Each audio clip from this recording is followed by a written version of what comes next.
नमस्कार दोस्तों, आप देख रहे हैं एशिया विल हिंदी और मैं हूं दिलीप खान। जब से तीसरा लॉकडाउन शुरू हुआ है यानी 4 तारीख से, तब से कई राज्यों में ज़्यादातर जगहों से आप लगातार ये तस्वीरें देख रहे होंगे कि शराब की दुकानें खुली और उसके बाहर लंबी लंबी लाइनें लगी हुई है। लोग इंतज़ार कर रहे हैं, कहीं पर तो अफरा तफरी जैसे माहौल भी बन गया। तो मैं आज समझने की कोशिश हम इस लाइव में यही करेंगे कि इतने ज़्यादा मुश्किल हालात के बावजूद, जब लगातार ये कहा जा रहा है कि देश में कोरोना संक्रमण को के चेन को तोड़ने के लिए सरकार ने लॉकडाउन लागू किया है, उसके बाद क्यों सरकार को तीसरे लॉकडाउन की शुरुआत में ही शराब के ठेके खोलने पड़े। तो भारत में जो शराब है वो सिर्फ एक पेय नहीं है, सिर्फ नशा नहीं है। भारत में खुश है तब शराब, दुखी है तब शराब, कोई मिल गया तो शराब, जुदा हुआ तो शराब, ये हर जगह की यही कहानी है। तो भारत दुनिया में जो विस्की है, विस्की का सबसे बड़ा कंज्यूमर है। सबसे ज़्यादा विस्की भारत में पी जाती है। ये जो 1.25 अरब देशवासियों का, 130 अरब देशवासियों का बार बार जिक्र आता है, ये 135 करोड़ देशवासी साल भर में 20 अरब लीटर शराब पी जाते हैं अपने यहाँ। और ये शराब भी कोई ऑफिशियल रिकॉर्डेड शराब की ये मात्रा है 20 अरब लीटर। अगर हम इसमें अनरिकॉर्डेड या इलिसिट शराब को मिला दें तो लैंसेट की एक रिपोर्ट है, लैंसेट की रिपोर्ट कहती है कि भारत में 2/3 शराब का जो कंजम्पशन है यानी उपभोग है, खपत है, वो इलिसिट है, अनरिकॉर्डेड है, जिसका कोई रिकॉर्ड नहीं है। यानी ये जो 20 अरब लीटर शराब हर साल भारतीय पीते हैं, ये सिर्फ 1/3 है। यानी हर साल अगर हम तुलना करें कि पूरे शराब कंजम्पशन से, तो लगभग 60 अरब लीटर शराब भारत के लोग पी जाते हैं। और इसको अगर हम पैसे में कन्वर्ट करें कि कितने रुपए की शराब भारतीय पीते हैं हर साल, जो वैध शराब है, जो काउंटेड है, जो रिकॉर्डेड शराब है, जिसका सरकार के पास दस्तावेज है, तो सरकारी डेटा बताता है कि हर साल भारत में 2 लाख करोड़ रुपए की शराब लोग पीते हैं। इस 2 लाख करोड़ रुपए को आप ऐसे समझिए कि भारत का जो सालाना हेल्थ बजट है, जिससे अभी कोरोना वायरस को लेकर इतनी गहमा गहमी, इतनी अफरा तफरी और दुनिया भर में पैनिक का माहौल है, भारत में जो हेल्थ बजट है वो पिछले साल 69,000 करोड़ रुपए का था। यानी भारत में जितने का हेल्थ बजट है, उससे तिगुना ज्यादा शराब भारत में हर साल लोग खरीद के पीते हैं।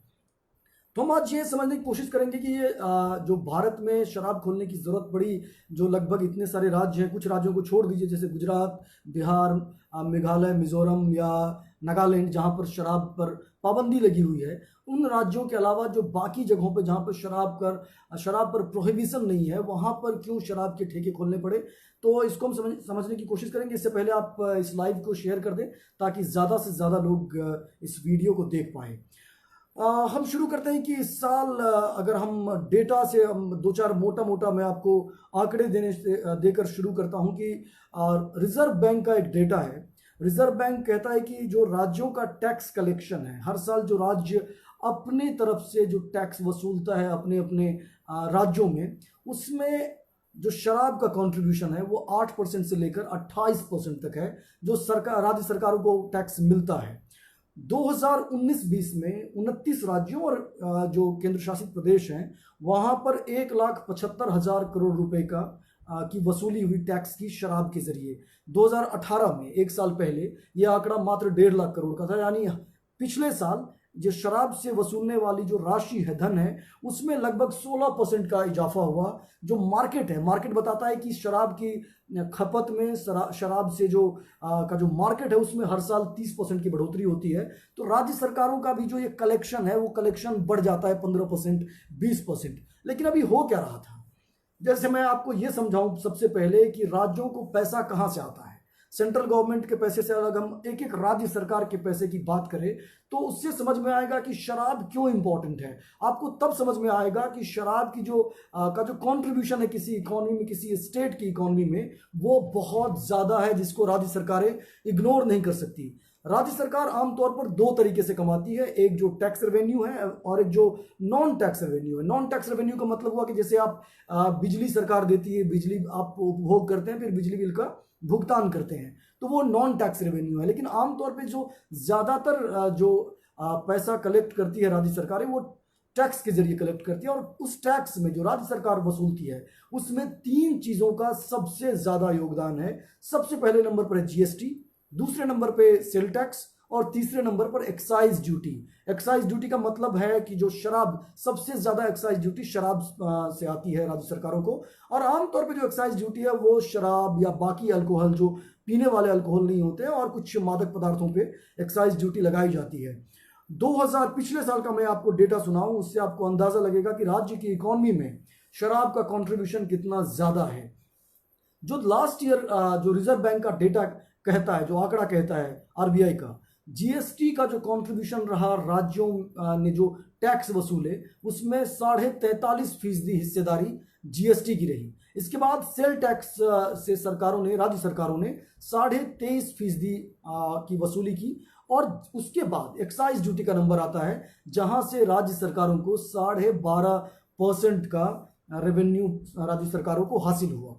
अब ये जो है, अगर आप अभी लॉकडाउन के बाद राज्य सरकारों की हालत को देखेंगे तो उसमें आपको अंदाजा लगेगा कि कितना ज़्यादा नुकसान हो रहा था राज्य सरकारों को। और इसलिए राज्य सरकारों ने फटाफट, इससे पहले सेकेंड लॉकडाउन में ही ये चर्चा कई जगह पे चल रही थी कि क्या शराब के ठेके को खोलने का वक्त आ गया है। मसलन पिछले साल 2019 में उत्तर प्रदेश सरकार में जो हर महीने जो शराब के जरिए जो एक्साइज ड्यूटी से कमाई की, वो हर महीने की कमाई थी 2,500 करोड़ रुपए। इस बार लक्ष्य रखा इस वित्त वर्ष में, यानी 1 अप्रैल से, इस बार हम शराब से हर महीने 3,000 करोड़ रुपए टैक्स के जरिए हम हासिल करेंगे, कमाएंगे। लेकिन हुआ उल्टा, क्योंकि लॉकडाउन शुरू हो गया। लॉकडाउन के बाद एक्साइज ड्यूटी पूरी तरह बंद। जो जीएसटी, सेल टैक्स और एक्साइज, 3 चीज़ों की मैंने बात कही, तो जीएसटी पे मैं समझाऊंगा आगे, इस स्लाइड में आगे समझाऊंगा कि जीएसटी के जरिए जो रेवेन्यू हासिल हो रहे थे राज्य सरकारों को, उसमें कितनी की गिरावट आई। उसके बाद जो सेल टैक्स है उसमें कितनी गिरावट आई, और जो ये एक्साइज ड्यूटी है उसमें कितनी की गिरावट आई। पहले एक्साइज ड्यूटी को हम समझ लेते हैं, उसके बाद हम जीएसटी पे जाएंगे। तो राज्यों को, अगर हम पूरे देश में राज्यों की बात करें, तो 2019 में हर महीने पूरे देश के राज्य सरकारों को 15,000 करोड़ रुपए का जो कलेक्शन है, टैक्स कलेक्शन, वो शराबों पे एक्साइज ड्यूटी के जरिए राज्य सरकारों को हासिल हुई। 1 साल पहले यानी 2018 में राज्य सरकारों का यही कलेक्शन 12,500 करोड़ रुपए था। यानी हर साल राज्य सरकारों का एम्बिशन बढ़ जाता है। हर साल जब राज्य सरकारें देखती है कि इस पे हम टैक्स के जरिए ज़्यादा पैसा आ रहा है हमारे पास, 12,500 करोड़ रुपए से पर महीने 15,000 करोड़ रुपए पहुंच गया, तो इस साल के लिए 2020 के लिए राज्य सरकारों का एम्बिशन भी बढ़ गया था। हम कुछ 5 राज्य, जो टॉप के 5 राज्य हैं, जहां पर एक्साइज ड्यूटी के जरिए यानी शराब के जरिए सबसे ज्यादा कमाई होती है, मैं पहले उन 5 राज्यों का हवाला दे दूं, उससे समझ में आएगा कि कितना ज्यादा जो शराब पे निर्भरता है राज्य सरकारों की, कितनी ज्यादा है। उत्तर प्रदेश 2019 में उत्तर प्रदेश की कमाई 1 साल में शराब पे लगने वाली एक्साइज ड्यूटी के चलते 31,500 करोड़ रुपए की हुई। सेकेंड नंबर पे रहा कर्नाटका। कर्नाटका को 31,500 करोड़ की, वहां भी कर्नाटक को भी कमाई हुई। महाराष्ट्र में 20,900 करोड़ रुपए की कमाई हुई। पश्चिम बंगाल को 17,500 करोड़ रुपए की कमाई हुई, और तेलंगाना को 10,000 करोड़ रुपए की कमाई हुई। ये सिर्फ शराब के जरिए कमाई की मैं बात कर रहा हूं। अगर परसेंटेज में, अगर राज्यों को जो टैक्स मिल रहा है उसमें अगर हम कंपेयर करें, जैसे तमिलनाडु शराब पे एक्साइज ड्यूटी के अलावा अलग से वैट भी लगाता है, इस तरह से अगर हम टोटल कमाई की बात करें शराब के जरिए, तो तमिलनाडु को 2019 में जितनी कमाई टैक्स के जरिए हुई, उनमें से 28% कमाई अकेले शराब के जरिए हुई। उत्तर प्रदेश को 23% कमाई हुई। कर्नाटक को 20.5% कमाई हुई। केरल को 23.5% कमाई हुई। और राजधानी दिल्ली, जिसकी बार बार चर्चा हो रही है, और चूंकि कैपिटल में ज़्यादातर मीडिया हाउसेस लगातार यहाँ की तस्वीरें देश भर में आप लोग देख रहे होंगे, दिल्ली में 14% जो कमाई है दिल्ली स्टेट की, वो शराब पे निर्भर है। पिछले साल 5,500 करोड़ रुपए की कमाई दिल्ली सरकार को सिर्फ और सिर्फ शराब के जरिए हासिल हुई। और ये जो कमाई होती है, इसको आप इस तरह समझिए कि द हिंदू बिजनेस लाइन जो अखबार है, उसने उसको ब्रेकअप किया कि कितनी की कमाई कैसे कैसे राज्य सरकारों को हासिल होती है।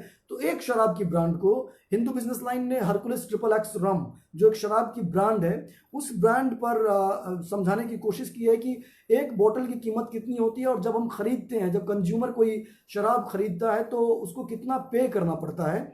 तो हरकुलिस XXX रम की 24 बोतलों की जो कीमत है, जो अगर हम टैक्स हटा दें तो वो कीमत बैठती है 775 रुपये। यानी एक पाइंट बोतल की कीमत जो होगी वो कीमत होगी 32.5 रुपये।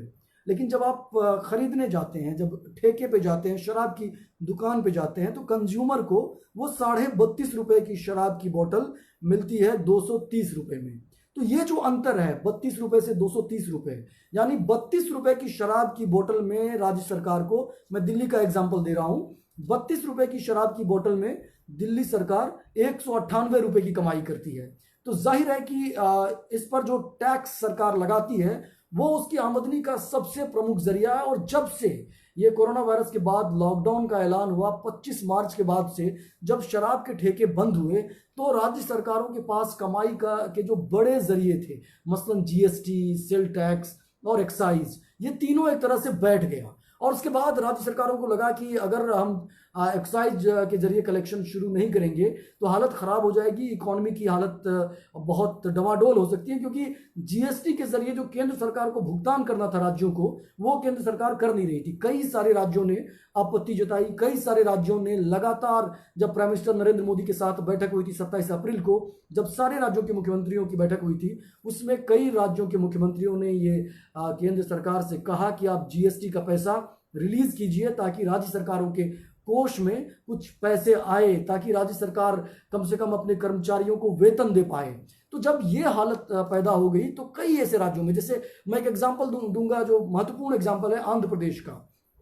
आंध्र प्रदेश में जब जगन मोहन रेड्डी की सरकार आई तो जगन मोहन रेड्डी ने शपथ लेने के बाद जो शुरुआती ऐलान किए, वो शुरुआती ऐलान में से एक बड़ा ऐलान था राज्य में शराबबंदी का।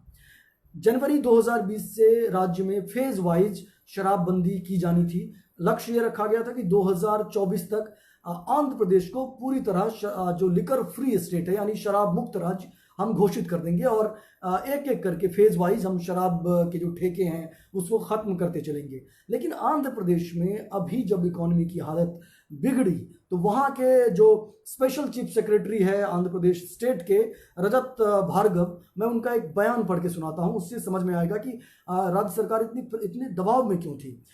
रजत भार्गव ने कहा कि हम रेवेन्यू के लिए ये ठेके खोल रहे हैं, हम राज्य सरकारों के पास रेवेन्यू के सोर्सेस खत्म हो गए हैं। जगन मोहन रेड्डी जो मुख्यमंत्री है आंध्र प्रदेश के, उनको मालूम है कि शराब समाज के लिए कितनी खतरनाक चीज़ है, हम फिर भी ठेके खोल रहे हैं, हम फिर भी शराब की दुकानें खोल रहे हैं ताकि राज्य सरकार के पास कुछ राजस्व आ पाए, राजस्व मिल पाए। और इसके बाद राज्य में 3500 3,500 ठेके खोल दिए गए। आंध्र प्रदेश में अगर आप ये जो शराबबंदी का मामला है, ये शराब इतना इम्पोर्टेंट है कि आंध्र प्रदेश में इससे पहले भी 1995 में शराबबंदी का ऐलान किया गया था। उसके बाद शराबबंदी हुई आंध्र प्रदेश में, फिर से शराब की बिक्री शुरू हो गई। इसी तरह कई राज्यों का एग्जाम्पल है। हरियाणा में बीच में एक ज़माने में शराब की बिक्री पर पाबंदी लगाई गई थी, लेकिन फिर से राज्य सरकारों को शराब की बिक्री खोलनी पड़ी। जिन राज्यों में शराब पर प्रतिबंध है, जैसे गुजरात, बिहार या नागालैंड, मेघालय मिजोरम, इन राज्यों में अगर आप देखें तो जो ब्लैक मार्केट है, जो लैंसेट की रिपोर्ट का जिनका मैं हवाला दे रहा था, इस तरह की जो रिपोर्ट बताती है कि इन राज्यों में ब्लैक मार्केट के जरिए एक बड़ी पैरेलल इकोनॉमी खड़ी हो गई है। वहाँ पे भले ही राज्य सरकारों को ऑफिशियली शराब के जरिए टैक्स कलेक्शन ना हो रहा हो, लेकिन जो इस धंधे में जुटे हुए लोग हैं वो लगातार रातों रात अमीर होते जा रहे हैं और लगातार बेहिसाब कमाई कर रहे हैं। तो शराबबंदी के बावजूद इन राज्यों में जो शराब का कारोबार है यानी शराब का जो पहुंच है, वो पहुंच बदस्तूर जारी है। इसलिए कई राज्यों ने इस तरह के एग्जाम्पल के बाद अपने यहाँ शराबबंदी लागू करने के बाद वापस शराबबंदी को खत्म किया और शराब की बिक्री शुरू कर दी। इसलिए आंध्र प्रदेश में अभी जब शराब की बिक्री पर पाबंदी का ऐलान जगन मोहन रेड्डी ने किया, उसके बावजूद अभी जब क्राइसिस में राज्य सरकारें फंसी और आंध्र प्रदेश सरकार क्राइसिस में आई, तो उसके बाद शराब की बिक्री को आंध्र प्रदेश सरकार को फिर से शुरू करना पड़ा।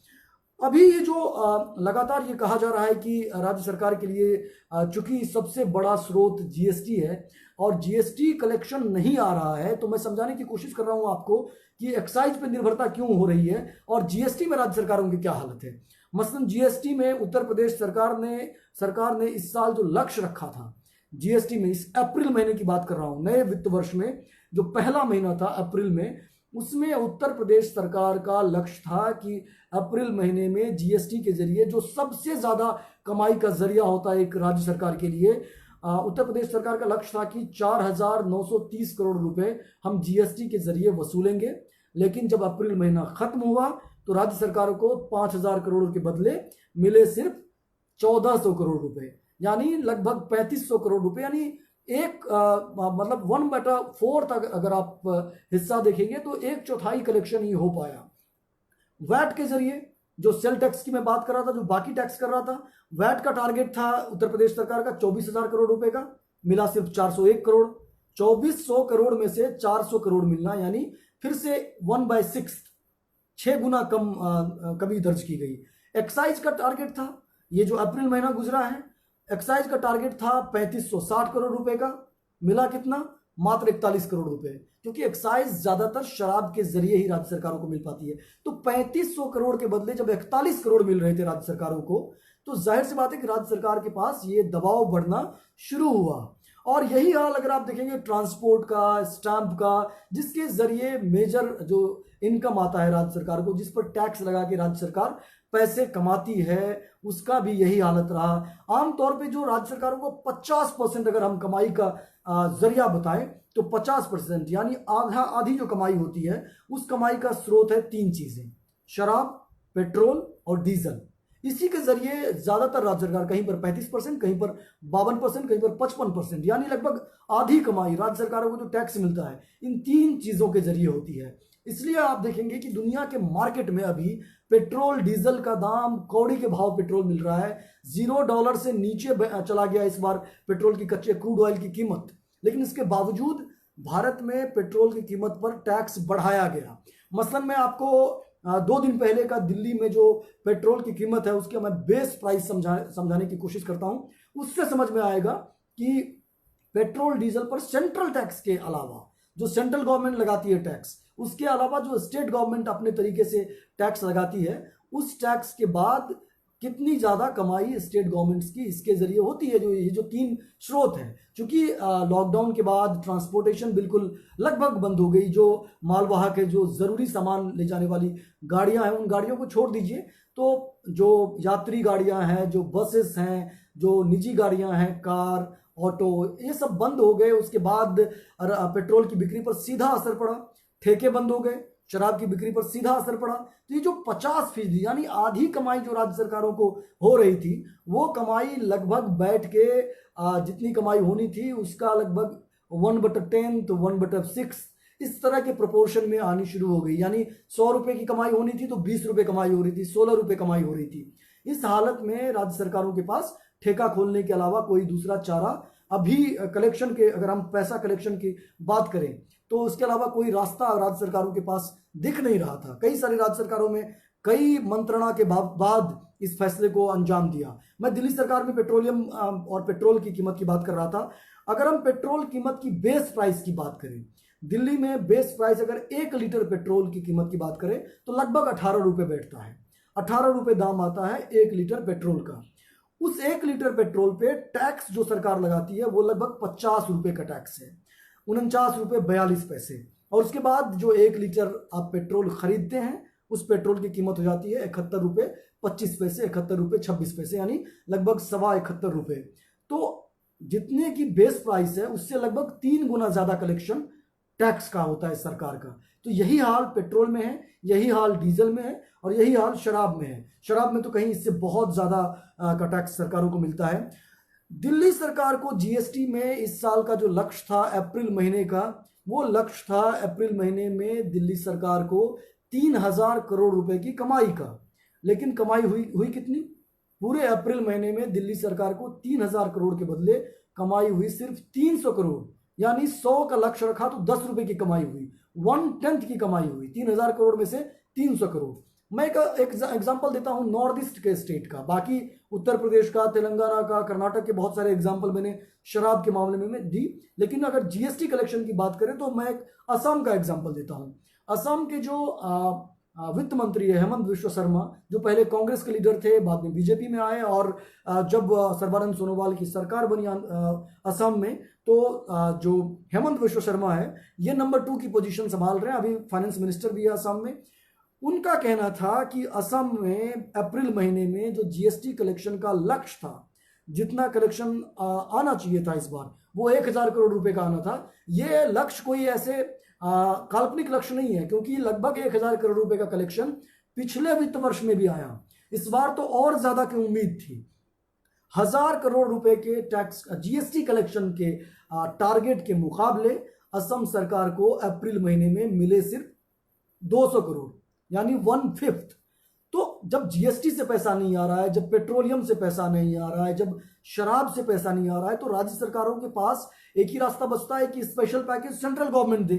कई सारी राज्य सरकारों ने, जब प्राइम मिनिस्टर नरेंद्र मोदी के साथ मीटिंग हुई, उस मीटिंग में लगातार ये अपील की कि आप स्पेशल पैकेज दीजिए, ताकि हम जो अलग अलग मदों में खर्च है, चाहे अपने कर्मचारियों को हमारा वेतन देने का मामला हो, या कोरोना वायरस के लिए विशेष फंड लगाने का मामला हो, उन फंड के जरिए, उन फंडों में हम कम से कम जो कंट्रीब्यूशन है हमारा, वो सही तरीके से कोरोना वायरस को टैकल कर सके।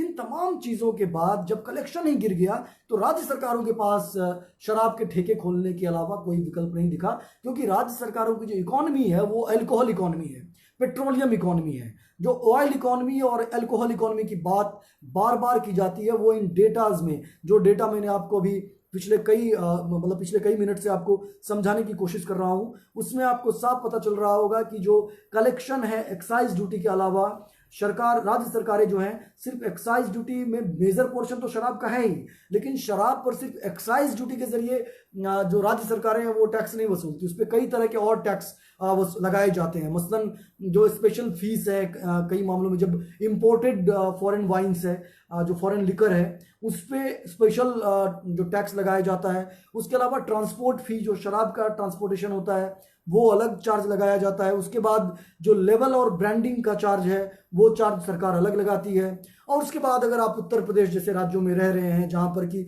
आवारा मवेशियों के लिए अलग से, आवारा मवेशियों की देखभाल के लिए जो विशेष फंड बनाए गए हैं, उन विशेष फंड में राशि जमा करने के लिए शराबों पे अतिरिक्त टैक्स लगाया गया है, ताकि आवारा पशुओं की देखभाल हो सके। तो ऐसे स्पेशल टैक्स कई राज्यों में अलग अलग मदों में खर्च करने के लिए राज्य सरकारें लगाती है। तो इस लिहाज से अगर आप देखें, तो राज्य सरकारों के पास जो कमाई के 3 बड़े जरिए थे, जीएसटी, सेल टैक्स और एक्साइज ड्यूटी, इन तीनों में लगातार कमी आ रही थी। और इस कमी के बाद राज्य सरकार के पास भरपाई का कोई दूसरा साधन नहीं था। आप लगातार देख रहे होंगे कि कई सारी राज्य सरकारों ने यह ऐलान कर दिया कि उनके यहाँ जो नई भर्तियां हैं वो भर्तियां नहीं होंगी। कई सारी राज्य सरकारों ने, महाराष्ट्र ने खास करके ये ऐलान कर दिया कि जो डेवलपमेंट की परियोजनाएं होती, जो प्रोजेक्ट होती है, वो अगले 1 साल तक वो शुरू नहीं करने वाली है। कई सारी राज्य सरकारों ने ये ऐलान किया कि वो अपने कर्मचारियों का जो वेतन है अगले कुछ महीनों तक वो कट करने जा रही है, क्योंकि सरकारों के पास जो टैक्स कलेक्शन है वो लगातार डिप हो रही थी। मैं अगर मार्च महीने की बात करूं जीएसटी कलेक्शन की, अप्रैल में तो आप लॉकडाउन का मान लीजिए सीधा इम्पैक्ट दिखा, लेकिन मार्च महीने में तो 25 मार्च के बाद लॉकडाउन लागू किया गया था, लेकिन मार्च महीने में भी जो सेंट्रल गवर्नमेंट का डेटा है, पिछले साल सरकार ने मार्च महीने में, भारत सरकार ने जीएसटी के जरिए 1,13,000 करोड़ रुपए की वसूली की थी। इस साल यानी 2020 में मार्च महीने में मात्र 28,309 करोड़ रुपए की वसूली हुई, यानी जो 1,13,000 से घट के 28,000 करोड़ रुपए पे आ गई। तो उसके बाद सेंट्रल गवर्नमेंट ने भी हाथ खड़े कर दिए। राज्य सरकार लगातार ये डिमांड करती रही कि आप हमें हमारी जो ज़रूरतें हैं, हमारा जो हिस्सा है, जो सेंट्रल गवर्नमेंट जीएसटी वसूलती है, उसमें जो राज्य सरकारों का हिस्सा है, या जो सीजीएसटी है, या जो स्टेट जीएसटी है, वो सब राज्य सरकारों के कलेक्शन पे सीधा असर पड़ा। इसके बाद राज्य सरकारों पे ये जो एम्बिशियस प्लान था कि हर साल आप शराब की बिक्री के बाद अगले साल आप ये देखते हैं कि शराब से होने वाली आमदनी का लक्ष्य राज्य सरकारें लगातार बढ़ाती रही। न वो लक्ष्य पूरा हो रहा था, ना पिछला जो लक्ष्य था, जो मिनिमम बेयर एक बेस लेवल के हैं, वो लक्ष्य भी पूरा नहीं हो रहा था, उसका 1/4 भी राज्य सरकारों को हासिल नहीं हो रहा था। आंध्र प्रदेश जैसे राज्य जहां पर प्रोहिबिशन लागू करने की शुरुआत हो गई थी, वहां पर अभी 75% महंगी कर दी गई शराब। और ये शराब महंगी करने के बाद जो बेचने का सिलसिला शुरू हुआ आंध्र प्रदेश में, उसको प्रोहिबिशन टैक्स का नाम दिया गया है कि हम शराब के प्रति लोगों को डिस्करेज कर रहे हैं ताकि लोग ना पिए, लेकिन ठेका खोल दिया गया। दिल्ली सरकार जहां पर जो पिछला मैंने बताया कि ना जीएसटी कलेक्शन हुआ, ना एक्साइज ड्यूटी के जरिए कलेक्ट कर पाई राज्य सरकार। पिछले साल 55 करोड़ रुपए का कलेक्शन हुआ था शराब के जरिए। तो जब शराब के जरिए 1 महीने कलेक्शन नहीं हुआ तो दिल्ली सरकार की हालत खस्ता हो गई। और अभी जब शराब की बिक्री शुरू हुई तो शराब पर दिल्ली सरकार ने शराब की कीमत में 70% की बढ़ोतरी कर दी, टैक्स इंपोज कर दिया। अब दिल्ली सरकार भी इसके पीछे ये कह सकती है कि प्रोहिबिशन या डिस्करेज करने के लिए कर रही है सरकार, लेकिन मूल बात यह है कि जब शराब के ठेके पे लोगों की उमड़ी हुई भीड़ सरकार ने देखी और पता चला कि लोग शराब खरीदने को बेताब हैं, उसके बाद राज्य सरकार को ये लगा कि अगर हम टैक्स बढ़ा भी देते हैं तो लोग खरीदने वाले हैं, क्योंकि यही मेजर कलेक्शन का जरिया है। उसके बाद दिल्ली में भी जो 1000 रुपए की बोतल है वो 1700 रुपए की हो गई और शराब उसके बाद बदस्तूर बिक रही है। उत्तर प्रदेश में भी कई जगहों पर जब पहले दिन शराब के ठेके बंद रहे, उसके बाद अलग अलग जिलावार जब रिपोर्ट आनी शुरू हुई कि किस जिले में कितने की कमाई हुई, कितने रुपए की शराब बिकी, उसके बाद जिन जिलों में शराब की बिक्री बंद थी, आखिरकार उन जिलों में भी अब धीरे धीरे दुकानें खुल गई है। कल गाजियाबाद में जब परसों दुकानें बंद की गई तो कल गाजियाबाद में भी दुकानें खुल गई, आज भी दुकानें खुली हुई थी शराब की। तो ये जो पूरे शराब का जो राज्य सरकारों की इकोनॉमी में कंट्रीब्यूशन है, वो राज्य सरकारों की इकोनॉमी की रीढ़ की हड्डी है। और जीएसटी, सेल टैक्स और एक्साइज ड्यूटी के अलावा बगैर राज्य सरकारें जी नहीं सकती, कोलैप्स कर जाएंगी। और पेट्रोल, डीजल और अगर शराब को हटा दें, इन 3 चीज़ों की बिक्री को हटा दे, तो राज्य सरकार की जो अर्थव्यवस्था है वो चरमरा के बैठ जाएगी।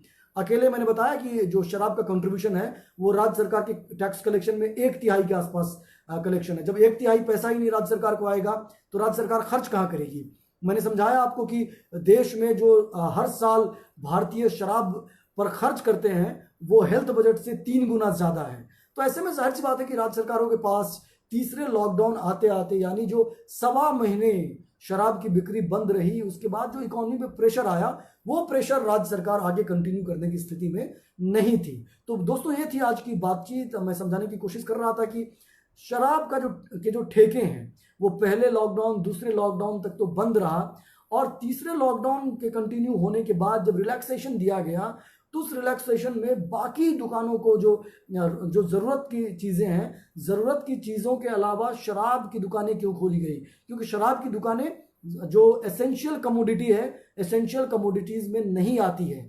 तो उसके पीछे क्या वजह थी? राज्य सरकारों को शराब से कितना पैसे की, कितने की आमदनी होती है, राज्य की इकोनॉमी में शराब का क्या कंट्रीब्यूशन है, और क्यों राज्य सरकारों को और सेंट्रल गवर्नमेंट को ये छूट देनी पड़ी कि राज्य सरकार चाहे तो अपने अपने यहाँ शराब के ठेके खोल सकती है। तो ये थी आज की पूरी बातचीत। और अगर आपको ये वीडियो पसंद आया हो तो आप इसे शेयर कीजिएगा, और देश और दुनिया की बाकी खबरों के लिए आप देखते रहें एशिया विद हिंदी। और आखिर में एक बात की, लॉकडाउन के दौरान आप क्या कर रहे हैं, इससे जुड़ा हुआ वीडियो हमें 1 मिनट में बना के भेजिए तो मैं एशिया विद हिंदी के प्लेटफॉर्म पे उसे जगह देंगे। मैं एक व्हाट्सएप नंबर बताने जा रहा हूँ, उस नंबर पे आपको वीडियो मैसेज करना है, भेजना है। नंबर है 9003074655। मैं रिपीट कर रहा हूँ, 9003074655। नमस्कार।